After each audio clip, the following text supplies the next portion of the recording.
స్వర్గానికి వస్తుంటే ఇంద్రుడు సింహాసనం గాలి ఎగిరిపోయాడు. ఇంద్రుడు గాలిలో ఎగిరిపోయాడు.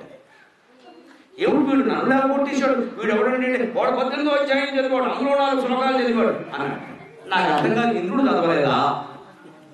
ఇంద్రుడికి భగవద్గీత తెలియదా? ఏం పిచ్చి కదండి. ప్రతి అధ్యాయానికి ఒక మహత్యం ఉంటుంది. మహత్యాలు కొట్టుకున్నా మనం అసలు వదిలేసాం. ఇప్పుడు ఈ మహత్యం పెట్టే గాడింది మన బుర్రకి. మనకు కాస్త ఆలోచించి కూడా పర్వాలేదు. సాధారణంగా ఏం ఆలోచిస్తే మనం 4 చదివితే సార్తే విన్ని మొత్తం అంతా చదవక్కల సార్ విన్ని బాబాయ్ గారు నేర్పించమని కష్టం. ఆ 4 గొప్ప. ఆ 4 ఏమిటో తెలుసుకోవడం, అవి చదివేయడం రోజు మనకున్న ఖాళీ కూడా దొరకదు కదా. అందుకని ఇది జ్ఞానం కోసం ఉండడం మానేసి ఏ 4 గొప్ప అంటే ఎవరు చెబుతారు. ఇలా 18 అధ్యాయానికి 18 కథలు పెడితే భగవద్గీత ఇవ్వడం చదువుతాడు, దాంట్లో పడిపోతాడు. ఈ సెంటిమెంట్లో వెళ్ళకూడదు జీవితం అంటే. రామాయణం మీద జరిగిన ఒక సభలో నేను ఉన్నాను. అది ఏదో 3 పుస్తకాలు వేసి అందరికీ పంచిపెట్టాలని తాపత్రయం 2 పంచిపెట్టాను బాగా. తక్కువ ధరకు అమ్మదం ఏంటంటే రామాయణం చదవడం బాగా. దానికి ఒక ఆయన అధ్యక్షత వహించాడు. పేరు అవసరం ఉదాహరణ చెప్పుకోవాలి. అధ్యక్షత వహించాను. నేను తర్వాత నా ప్రసంగం ముందు రామాయణం ఆధునిక జీవనం. నేను ఆధునిక జీవనం మాట్లాడకుండా నేను రామాయణ భాగవతం నేను మాట్లాడాను. రామాయణ ప్రశస్తి, రాముడు మహిమ, సీత మహిమ నేను మాట్లాడాను. మహిమ అనగానే గవర్నమెంట్ పూజ చేస్తాను, సీత వదిలేస్తాను. నేను మాట్లాడాను సీత ఆధునిక జీవనం, సీత ఆధునిక స్త్రీ పెట్టి కంపేర్ చేద్దాం, చూద్దాం ఎందుకు మనం సీతలో ఉండలేకపోతున్నాం ఆలోచించుకో. అది ప్రయోజనం. రామాయణం ఆధునిక జీవనం శుభ్రంగా పెడితే అమ్మ అధ్యక్షుడు వారు ఆయన తెలుసున్నదేదో ఆయన చెప్పాడు, ఆయన కనపడుతుంది. అస్సలు నీకు రామాయణం గురించి నాకు ఎక్కువ తెలియదు, నరసింహరావు చెప్తుంటే గంధామం వచ్చారు, ఆయన మరి అధ్యక్షుడు కాబట్టి చెప్పాలి అని ఒక మాట చెప్పాడు. గొప్ప మాట. రామనామం నిజంగా ఎంత గొప్పదంటే రామాయణ 2 అక్షరాలు వానలు కొడుతుంటే కోతులన్నీ రాళ్ళు వేశారు సముద్రం. ఆ రాళ్ళు తీరే కదా, తీరే. వాడు రామ రామ రామ అంటూ వేశారు. ఆ రాళ్ళని తీరే. రాముడు కనిపించదు. నేను ఒక్కడే చెబితే చూసినాను ఖాళీగా నా కోసం వాళ్ళు చేస్తున్నాను. నేను వేయిదారు రాళ్ళు అని లక్ష్మణుడు ఆయన కూడా వెళ్ళి 2 రాళ్ళు రాముడు వేశాడు. రాముడు వేసిన రాళ్ళు మునిగి దేవుడు ఆయన కోసం ఆయన బాధ కడితే ఆయన రాళ్ళు వేస్తే మొదలు. నాకు మతిపోతుంది, ఇది ఎక్కడ 24,000 శ్లోకాల్లో ఎక్కడ ఏది చేసి ఉండదు. ఉంటాయి నష్టపడ మీద పుట్టే పిచ్చి కదా. వారికి తెలిసిన వాళ్ళు చెబుతున్నారు. ఇప్పుడు దీని నుంచి సభ కాపాడకపోతే అజ్ఞానం పడిపోతారు అన్నమాట. సరే చూస్తున్నా చెప్పని మన వాకి మా ముందుగా మన వరసంగా పెట్టచ్చు, తప్పే ఉంది. రాముడు వేసాడు మునిగాడు, కోతులు వేసాడు తెలియదు. ఎందుకు జరిగింది? వాళ్ళంతా రామ రామ రామ అంటూ వేశారు. రాముడు ఆ మాట అనలేదు, అందుకని మునిగాడు. అయ్యో బాబు ఎంత అయ్యో. రాముడు స్వయంగా రాయేస్తే ఆయన కూడా రామ అన్నారా అంటే నాకంటే నా పేరు గొప్పదవుతుందండి. ఎలా అవుతుందని నన్ను బట్టి కదా నా పేరు కదా చూస్తుంది. పేరు గొప్పది, మీరందరూ పేరు మార్చేసుకుని అందరికీ ఏర్పడిన సోనా పెట్టేసుకున్నాం. చూస్తారా ఎంత పిచ్చి మాట. అంచేత వేసారు జనం జ్ఞానం జనం చెప్పడం. రాముడు వేస్తే మనం జోక్స్ సరదా కదా, రాముడు వేస్తే మునిగిపోయి. అందుకని రామ అనే 2 అక్షరాలు అంత గొప్ప. మనం రామ అంటే చాలా ఇంకేం అక్కరా అని కూర్చోం. తర్వాత నేను ఏం చెప్పాయా, అప్పటికైనా పాపం పెట్టిన ఆయన 3 పుస్తకాలు వేస్తా 50 లక్షలు 60 లక్షలు పెట్టుబడి పెట్టి, అయ్యా ఈ మాటల వల్ల రాముడు వేసిన రాళ్ళు మునిగాయో లేదో నాకు తెలియదు కానీ మీ పెట్టుబడి మొత్తం మునిగినట్టు. ఎవరు రామాయణం చదవడుగా? రామాయణం చాలు కదా. మీరు అందరి చేత రామాయణం చదివిన చాలా శ్రమపడి 2 పుస్తకాలు ఇస్తున్నారు. మీరు ఇంటింటా రామాయణం ఉండాలి, అందరూ చదవాలని పుల్లెల రామచంద్రుడు గారి చేత రాయించి చేశారు. విషయం ఇంత శ్రమ పడ్డారు మీరు. ఇప్పుడు రామ అంటే చాలు, రాముడు కూడా రామ అంటే కానీ పని జరగదని చెప్పారు వారు. అటువంటిప్పుడు అందరూ రామ రామ అంటారు. సింపుల్గా 2 మాటలు తెలిపోయేదానికి ఈ పుస్తకాలు ఎవరు అందరూ పట్టుకెళ్ళడం చదవడం తనలేదు కదా, ఎవరు చదువుతారండి? అందుకని రాముడు రాడు మునిగేదో నాకు మీరు పెట్టిన 1 కోటి రూపాయలు పెట్టుబడి మునిగినట్టే పోయిందా అని. ఇదండి రామాయణానికి వ్యాఖ్యానం. ఇదా రాముడి కంటే రామనామం గొప్పదవుతుందా? రామ అంటే సరిపోతుందా? ఇప్పుడున్నాయండి మరి మనం గుర్తుంచుకున్నాం కదా. రాముడిలా ఉండాలి, సీతలా ఉండాలి, రామాయణం చదవాలి. It should be applied to our modern life. ఎందుకు ఉండలేకపోతాం? ఉండలేదు, వదిలేద్దాం. వాళ్ళు యజ్ఞాలు చేశారు, మనం చేయలేం. వాళ్ళు అబద్ధపడకుండా ఉన్నారు, మనం ఉండలేము. రాముడిని పొద్దున్న పిలిచి 10ంటికి పట్టాభిషేకం, రాత్రి నుంచి నీకు గదులు అబ్బాయి మా అబ్బాయి కదా ఆయన వదిలేశాడు. అలా మనం ఇంట్లో పడకుండా అడగదా వదిలేసి త్యాగం చేయలేమా? దానికి రామాయణం చదవాలా? చదివిన నేర్చుకోవాల్సింది. ఇంట్లో రామయ్య, ఇందులో కృష్ణ మనుష్య. మనం దానికి ఏమర్థం చెప్పము? ఆయన ఇంట్లో నేమో ఏకపోతే కూడా ఉంటాడట, వీధిలో కొంచెం ఏమో అటు ఇటు తిరుగుతుంటాడు. కృష్ణుడు అంటే అటు ఇటు తిరిగేవాడ. ఎంత పాపాత్మడు. ఎవరికైనా 2 వ్యవహారాలు కృష్ణుడితో పోల్చడం బయటికి కృష్ణుడు ఇంతకంటే నీకేం కనపడేదా? వాడు ఏకపత్ని వ్రతులేదు, రాముడు ఒకవాడు పొరపాటు నిధులు ఉంటే కృష్ణుడు, లక్ష్ముడు అందరూ కృష్ణుడు, ఆయన పరిమాణ వాడందరూ కృష్ణుడితో పోల్చారు. ఇంట్లో రామయ్య ఇందులో కృష్ణ అంటే అది కాదమ్మ వ్యాఖ్యానం. నీకు ఇంట్లో వాళ్ళతో తగాదా వస్తే రాముళ్ళ త్యాగం చేయి. అక్క మీద కోర్టుకు వెళ్ళడం, అన్న మీద కోర్టుకు వెళ్ళడం, తల్లిదండ్రుల మీద పిల్లల మీద కోర్టుకు వెళ్ళడం వదిలేండి. మనవాడే కదా పట్టుకెళ్ళి అక్క ముత్తైదులో పట్టుకెళ్ళడం మనం పట్టుకెళ్ళి ఇందులో నాకు తగాదా ఏంటి అంటే అయిపోయే అక్క తెలుసుకుంటుంది. వీధిలో వాళ్ళతో తగాదా వచ్చింది, ఖచ్చితంగా కృష్ణుడిలాగా ధర్మపక్షాన్ని నిలబడి మాయోపాయం చేసిన సరే ధర్మాన్ని గెలిపించు. అది వీధిలో కృష్ణ. భీష్ముడిని ఎలా ఓడించారు, ద్రోణుని ఎలా ఓడించారు, కర్ణుని ఎలా ఆ మయోపాయం చేయకపోతే వాడు వాడతారని ఇప్పటి వరకు వాడే యుద్ధం చేస్తారు. మేము భారతం చెప్పేది కదా, ఇంకా అవ్వలేదుగా, అవదు. ఎవరికి చావడం వాడు ద్రోణాచార్యుడు. ఆయన చేతిలో ధనుసు వరకు ఎవరేం చేయలేరు. అయితే కొడుకు గురించి అబద్ధం ఆడించాడు. ధర్మరాజు నేను ఆనందంలో ఆడకపోతే నేను మానస్తాను సారథ్యం, నేను అదేం చేస్తాను చెప్పాడు. కృష్ణుడు పరిగెత్తులు ఆడించాడు. తప్పదు, ధర్మాన్ని గెలిపించాలి. ధర్మం దానంతరం గెలవు. మనం ఏ స్థితిలో ఉన్నాం, ఎప్పటికైనా ధర్మమే గెలుస్తుంది. ధర్మం గెలిచాక మనం ఒకటి అనుకుందాం, బిడ్డ తయారు చేసుకుంటాం మనం. ఎందుకంటే ఒకటి ఉండకూడదు, ధర్మాన్ని మనం గెలిపిస్తాం. ధర్మం దానంతరం గెలవదు, ఎప్పుడు దానంతరం గెలవలేదు. ఓ రాముడో, ఓ కృష్ణుడో, ఓ వశిష్ఠుడో, ఓ యోగ వాసిష్ఠమో ఉండి ధర్మాన్ని గెలిపించింది, ప్రాణాలకు జగించి గెలిపించింది. ఎంతమంది సుభాష్ చంద్రబోసులు, ఎంతమంది భగత్ సింగుడు, ఎంతమంది మహాత్మా గాంధీ త్యాగం చేయకపోతే ఇవాళ దేశం అప్పుడు ఉంది. వాళ్ళు ఎవరు ఏం చేయకుండా ధర్మం దానంతరం గెలిచేది. బ్రిటిష్ వాడు వాళ్ళతో వాడు చేయవారా? ఎందుకు పోతారంటే వాడు చేసేవాడు చేయాలి, కూసేవాడు కూయాలి, రాసేవాడు రాయాలి. ఆ పౌరుషం కలిగించడం కోసం భగవద్గీత కానీ పాఠం కూర్చోడు. అందుకని ఇటువంటి కథలు మహించాలి. రామాయణ మహించం, భారత మహించం, చదివితే మహించం, ఊళ్ళో గడితే చాలా మహించం, ప్రదర్శన చేస్తే చాలా మహించం. ఏం లేదు ప్రదర్శన ఉద్దేశం, ఊళ్ళో గడినప్పుడు చూడండి. ఆత్మ ప్రదర్శన, నమస్కారం సమర్పయామి, దేవుడు ఎదురుగా నీ చుట్టూ ఆత్మ ప్రదర్శన. ఎందుకని దాని సారాంశం, అబ్బాయి నా చుట్టూ తిరుగుతున్నావు కదా, మానే నీ చుట్టూ నువ్వు తిరిగి అర్థమవుతున్న విషయం. ఆత్మ ప్రదర్శన. నువ్వు ఎన్ని గుళ్ళు చుట్టూ తిరిగినా, ఎన్ని గోపురాలు తిరిగితే అంతిమంగా చేయవలసిన ఆత్మ ప్రదర్శనం. నీ చుట్టూ నువ్వు తిరుగు, నేను ఎవరిని ఆలోచించి అందువల్ల నీకు అర్థమయ్యే విషయం లేదు ఇక్కడ. అది చేయాల్సిందే. దానికోసం గుళ్ళో ప్రదర్శన. అందుకని ఆ గుడి చుట్టూ ఏదో ఉంటారు, దాని తిరిగినా మనకు వచ్చి తినేది ఆయాసం తప్ప. ఆ జ్ఞానం కలగాలి. అందుకే వివేకానందుడు చెబుతాడు, 20 ఏళ్ళ వాడు గుళ్ళోకి వెళ్ళకపోతే తప్పు, 60 ఏళ్ళు వచ్చాక పెడితే తప్ప అన్నాడు. బాధపడాల్సిన విషయం పెడితే. ఎందుకని 60 ఏళ్ళు దాటి ఇప్పటికి వెళ్ళి నీకు అర్థం కావాలి, ఆ గుళ్ళో ఉన్నదే గుండెలో ఉంది. మానేమని అర్థం కాదు, ఆ విషయం తెలియాలి. మానేస్తే మానేసి పెడితే వెళ్ళచ్చు. ఎన్నేళ్ళైనా అదే ముఖ్యం అనుకుంటే అలాగే ఉండిపోతాం. దీని నుంచి బయటపడి తీరాలి ఖచ్చితంగా.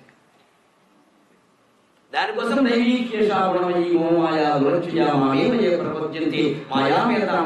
ఏమిటి మాయ?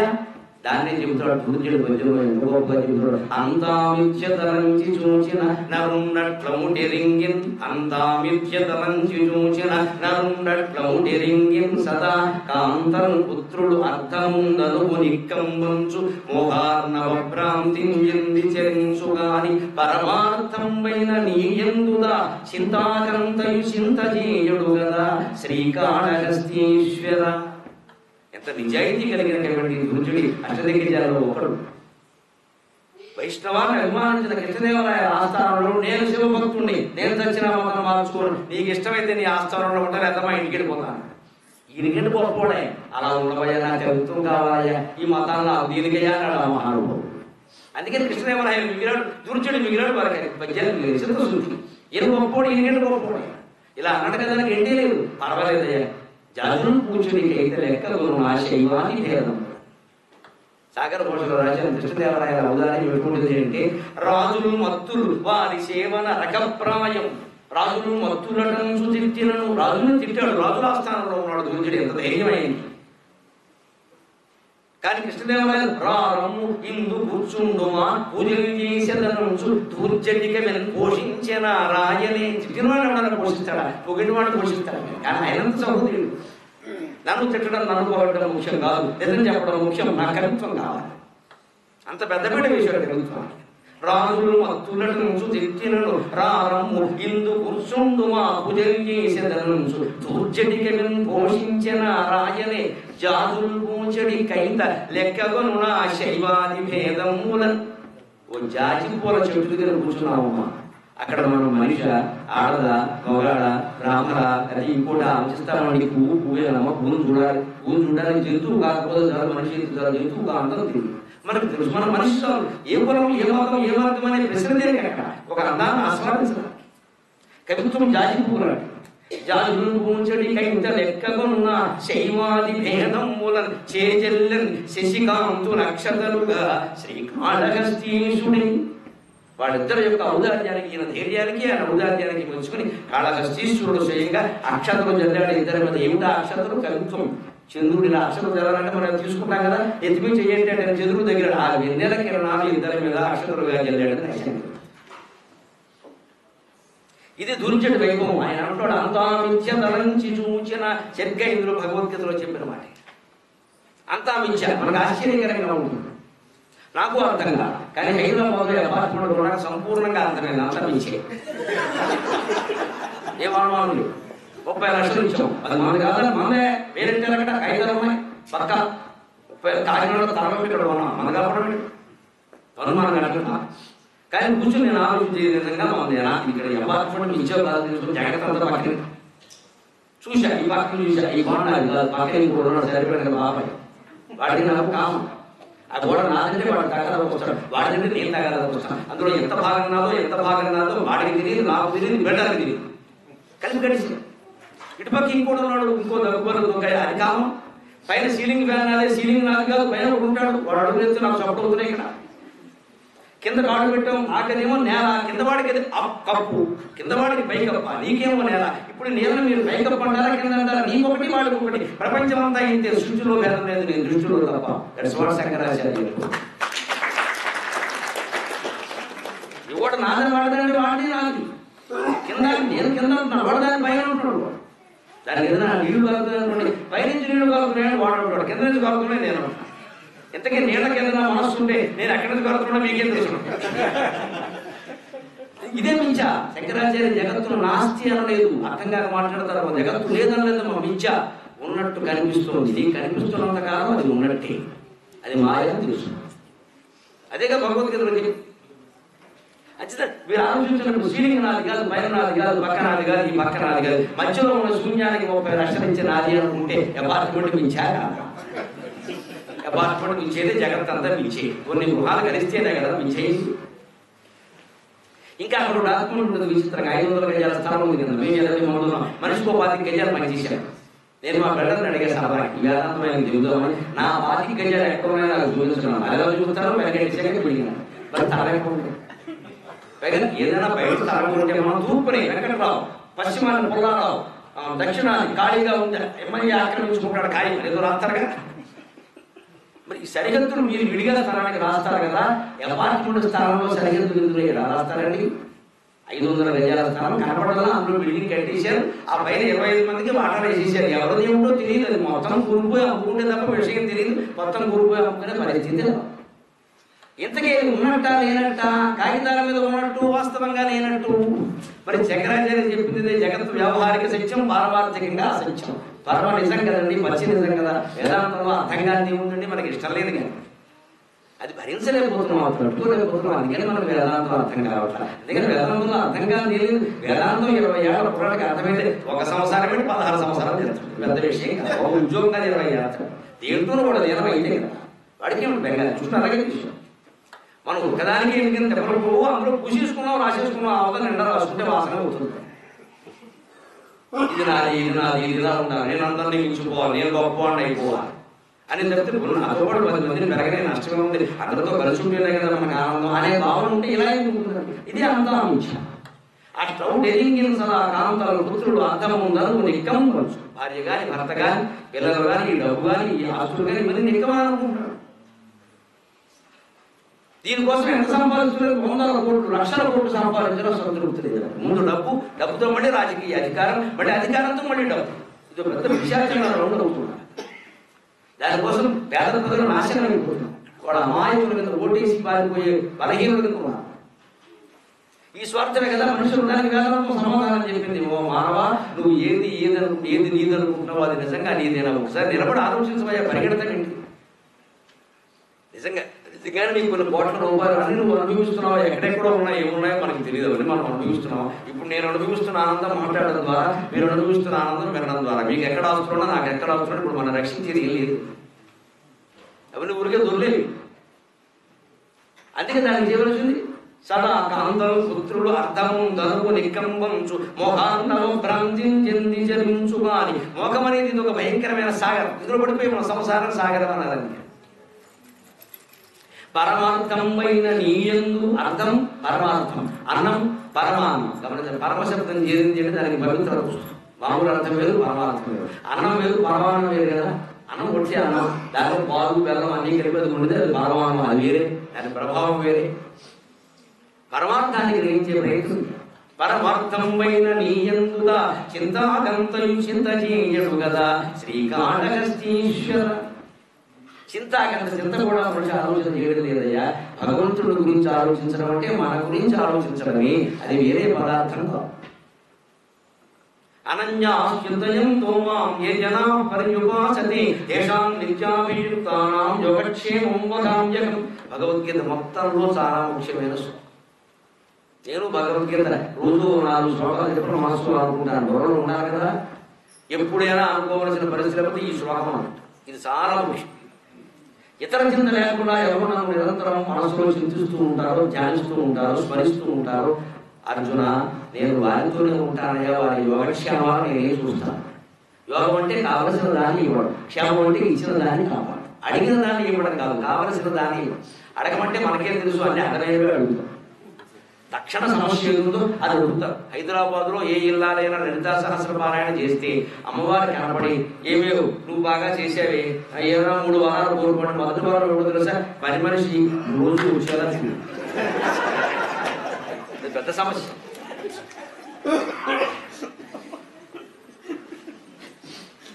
మీకు మళ్ళీ ఇక్కడ ఉండదు ఒక తీర్మానం ఉంటే అది వేరే చేసేసుకున్నాం. అక్కడ ఉంటారు, చేస్తారు, రావు, అడ్వాన్స్ పుచ్చుకుంటారు, కనపడదు.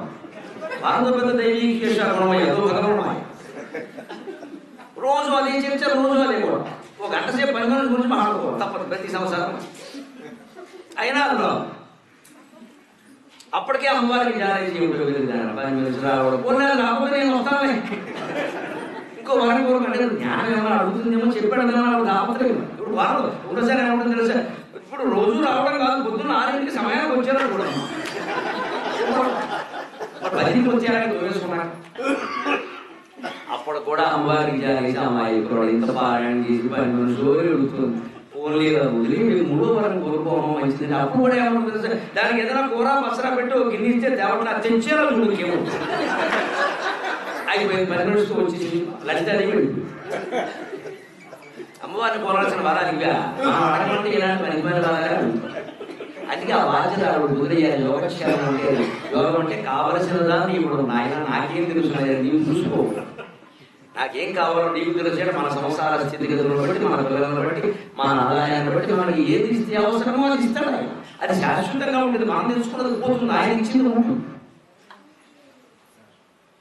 అలాగే ఇచ్చిన దాన్ని కాపాడుకోవాలి. ఇచ్చాడు మనం ప్యాకెట్లు పెడితే మనం మధ్యాహ్నం వెళ్తే పోతాయి, అంటే దాన్ని బట్టి ఆయనే కాపాడాలి. భగవంతుడు యోగక్షేమం అంటే అదే ఎల్ఐసి వాళ్ళు ఉంటారు, ఇలా పెట్టి మధ్యలో దీపం పెడతారు, కింద యోగక్షేమం వరామ్యహం అది వేరే.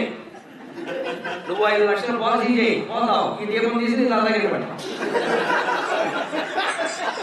అదే వాడు కూడా యోగక్షేమం. మరి అప్పుడు తల దగ్గర అప్పటికప్పుడు దీపం దొరకగా వాడు ఉందే పెట్టి కూర్చుంటారు.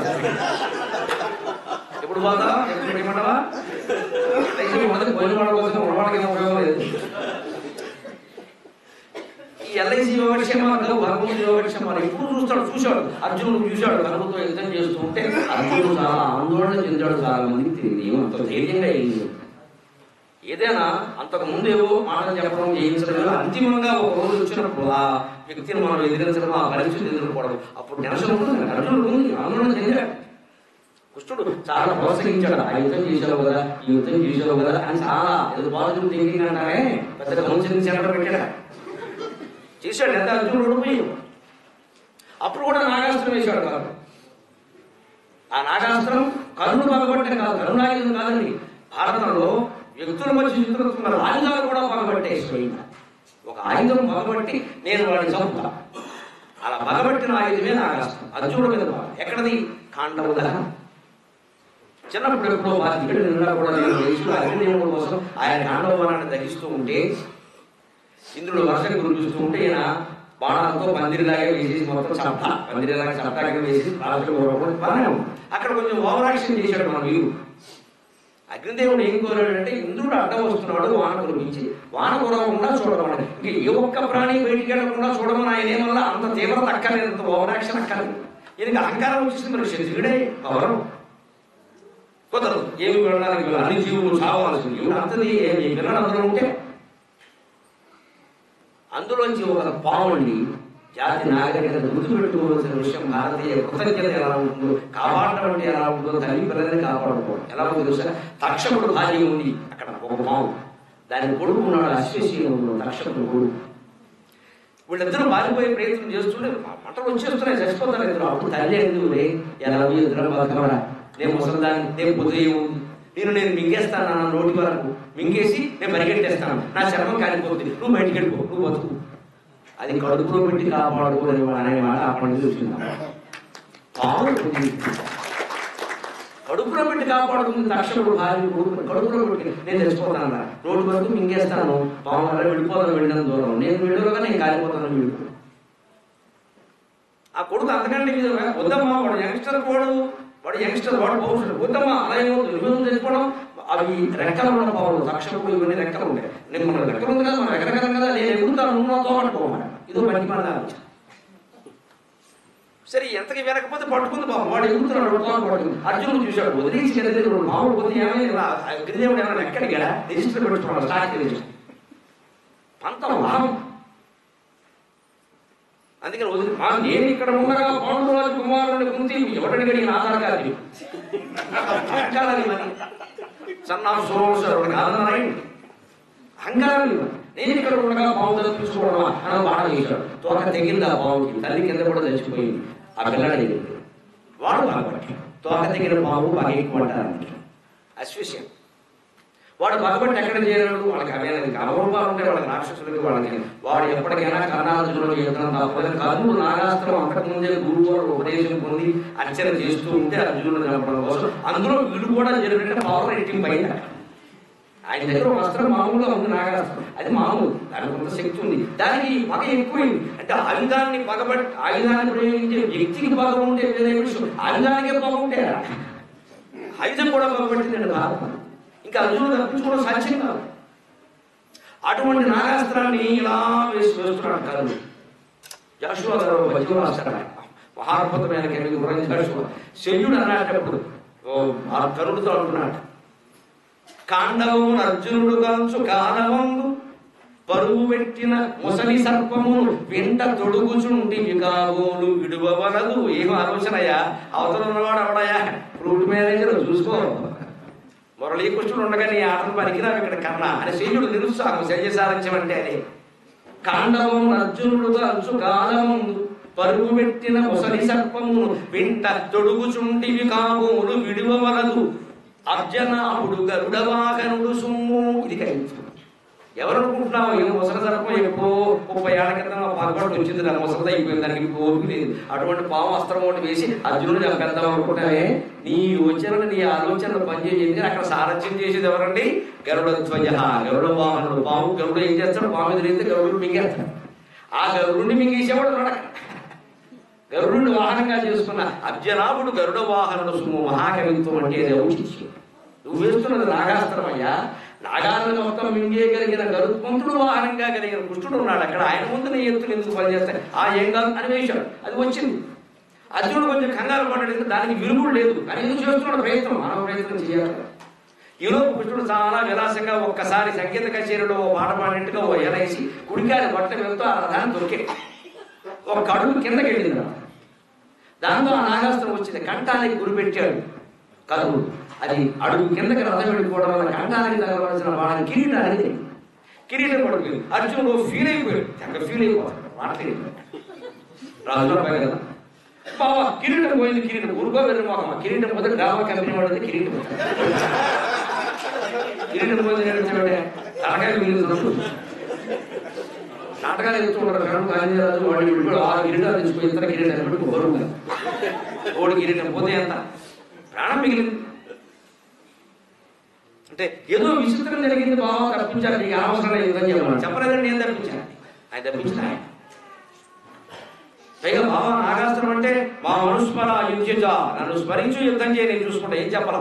ఆయన నమశివాయ విచిత్రం మీరు గమనించాలి. అర్జునుడు కృష్ణ భక్తుడు కాదు, శివభక్తుడు. నమశివాయ నమశివాయ స్మరించు, నీ ఇష్టదేవాన్ని స్మరించు, అన్నీ జరుగుతాయి, కంగారు పడకు, యుద్ధం చేస్తూనే కూడా స్మరించు. అంత పెద్ద నాగాస్త్రం గుసుకొస్తుంటే నమశివాయ అంటే కృష్ణుడు రక్షించాడే. ఈ సంసారం నాగాస్త్రం కంటే దారుణం అని ఏమిటి అంత భయపడింది. ఈ జీవితం, ఈ ఉద్యోగం, ఈ డబ్బు, ఈ ఆపదు, ఈ కష్టాలు, ఏ పెద్ద విషయాలు. మనసులో స్మరణ మానకూడదు. అప్పుడు నవజీవనం మొత్తం వేదమే హాయిగా గడిచిపోతుంది. ఏమిటంటే ఇబ్బంది నమశివాయ నమశివాయ నమశివాయ. ఈ మాత్రం మనస్సుకు అవకాశం దొరికిన అనవసరంగా రాగద్వేషాలు, ఆశమ్మ పోషమ్మ, ఈ ఆత్మస్థుతి మరణంద ఇవన్నీ మానేసి నమశివాయ నమశివాయ నమశివాయ అందులో వెళ్ళిపోతూ ఉంటే ఎప్పుడు జీవితంలో మనకి ఎవడు ఎక్కడ ఇంత ప్రపంచంలో మన గురించి ఎవరేం ఆలోచించున్నారో మనకి ఏం తెలుసమా. నాకు అదే ధైర్యం, నేను ధైర్యంగానే మాట్లాడతాను, నాకు తెలుసు, నాకు చేత కూడా చేసే గ్యాంగ్ ఉన్నారు. బట్ అనుమానమే లేదు, మన వెనకాల అనుభవాలుగా చూసుకో. ఏం మాట్లాడుతున్నా ధర్మం లేదా అని నిలబెట్టి ప్రశ్న నేను తప్పి మాటని చెప్పమా. ఓ ధర్మాన్ని ప్రచారం చేయడం జ్ఞానం వస్తుంది, అది కర్తవ్యం ఉంటుంది. మేము చేస్తే మమ్మల్ని కాపాడబోదని కూర్చి నేను ఎందుకంటే భగవద్గీతలో ఎందుకు ప్రతిజ్ఞ చేసో అనన్యాశ్వతో మన మాంతే కదా. మంచిదా ఎవడెవడ ఏం చేస్తున్నాడో ఆవిడ చూసుకోవాలి, చూసుకోవాల్సిన పని నా పని ఏం చేస్తాను. ఇంతవరకు 20 ఏళ్ళుగా చేస్తున్నా వెంట్రుక కూడా వాటంతా సహజంగా ఉండే కానీ చేపడకూడదు కొడదా అన్నది. చాలా మంది అడుగుతారు మీకు ఇంత ధైర్యం ఏమి ఏమిటా. ఎప్పుడు బెంగళూరులో అవధానం చేస్తున్నా సరదాగా చెరువు చెప్పి ముగిద్దాం, అయ్యా 5 ముగించాను కదా. బెంగళూరులో అవధానం చేస్తున్నాను డిసెంబర్లో. అది కాంగ్రెస్ వారికి అది నాకు ఆ విషయాలు ఎవరైతే మనకి అవధానం చేయమన్నా చెబుతున్నాం. అందులో విచిత్రమైన దృష్టి అడిగారు విశుద్ధాక్షర భజనలు. అప్పటికి తెలంగాణ రాష్ట్రం ఏర్పాటుగా అప్పుడు ఇంకా మామూలు తీర్మానం పెట్టడం జరుగుతుంది, ఇంకా తీర్మానం కూడా పెట్టాలి. ఒకవేళ తెలంగాణ తీర్మానం ఓడిపోతే రాష్ట్రం ఇంకా సమైక్యంగా ఉంటే తన పథకాలన్నీ విఫలం అయిపోతుంది. సోనియా గాంధీ ఎలా ఏడుస్తుందో చెప్పాలి. ఎంత ప్రమాదం అండి. పైగా కాంగ్రెస్ కూడా కాదండి, నాకు భజన చెప్పేవారు నాకు తెలియదు, తర్వాత తెలిసిన చూడాలి. అందుకే నేను శుభ్రంగా భజన చెప్పేసాను. మీకు అభ్యంతరం లేకపోతే మనకి అభ్యంతరం లేదు, ఆనందం ఇవ్వడం మన పక్కనే చెబుతున్నాం దానికి. మహావాడు రాజుగాడ ఇది మొదటి భాగం. అది చేసిందంతా ఎందుకు రాహుల్ గాంధీ ప్రధానమంత్రి రావడం కోసం నాకు సీట్లు రావాలి. అందుకంటే అందుకే వాళ్ళు బుద్ధి చెప్పారు, వీరు బుద్ధి చెప్పారు. చక్కగా ఇప్పుడు ఇద్దరు అమ్మ మా ఇంటికి వెళ్ళిపోతామని వెళ్ళిపోయారు. రాహుల్ గాంధీ అన్నాడు తర్వాత అమ్మ అమ్మగారికి వెళ్ళిపోతాను, అమ్మకి ఇట్లే సెలవులు వెళ్ళిపోతారు కదా. దసరా ఇప్పుడు సెలవులేగా 5 ఏళ్ళు కూడా సెలవు. భగవంతుడు తెలిస్తే శాశ్వతంగా సెలవు ఉంటే మంచిది. మళ్ళీ రోజు జనవాడు మళ్ళీ ఎక్కడ రావద్దండి. 60 ఏళ్ళు నాశనం చేసేది వీళ్ళు కాదు, పార్టీ మొత్తం చేసేది.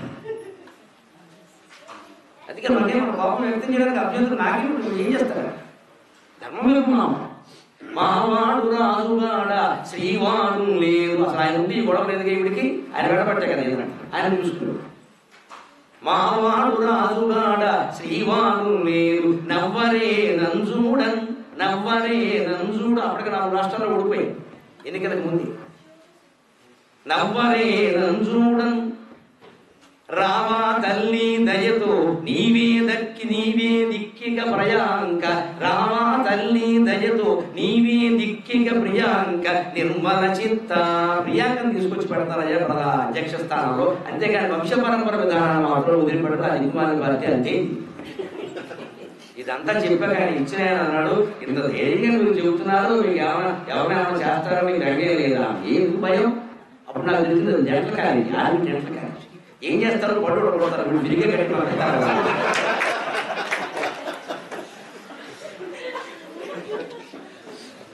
మన మీద మనమే ఉద్యోగం చూసుకుంటే చక్కగా వాడు ఎట్లండి హాయిగా కాంగ్రెస్ పార్టీ వాడు వచ్చారా అనవలసిన మాట్లాడాలని మేము కూడా అదే అనుకుంటున్నాం. వాడు అన్నారు తెలుసుకున్నారు, అనవలసిన మాట్లాడాలని మేము కూడా అదే అనుకుంటాం. మేము ఆ పార్టీ అది ఏదో విషయాలని మాకు కలుగుతున్నారమ్మా. రాజకీయ నాయకులు మనం అనుకోగల అందరూ వాడు మనం అనుకుంటే ఆకాశంలో ఒక ఆయన గురుగారు పొద్దున్న రోజు మీ జాతర రోజు ఇటు తిని అప్పుడు స్నానం చేస్తాను. ఆయన అక్కడ పొడిగిరిగా ఉంటాడు, చాలా ఈజీగా వచ్చి దండం